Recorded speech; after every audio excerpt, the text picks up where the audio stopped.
بسم الله الرحمن الرحيم. ما سنتين إن الله وإنا إليه راجعون. وحا قرح ومانت كداعي حرمتي قبلك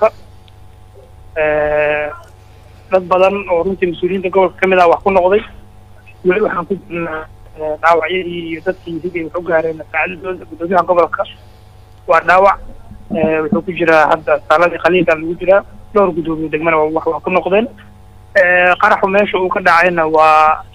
xarunta gobolka howlkii shirarka oo shirkii tufta maanta maalin arbacay ahayd dhammaan gudoomiyaashii degmooyinka iyo agaasimayaashii gobolka iyo gudoomiyihii gobolka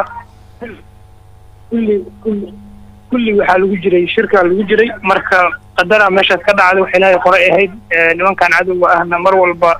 dagar kasta oo ay isku dayayaan waxay rabaan inay si wax u geystaan oo isqarxiyaan marka wali ma xaqiijin karno inuu qarax meesha lagu diyaariyay iyo mid isqarxiyay uu yahayba dib ayaana rabaa inaan ka soo sheegno waxaan shacabka gobolka banaadir u baaqayaa inay isjiyaan waxa dhacan tahay wax qadara oo ilaahay qoray gudoomiyaha gobolkana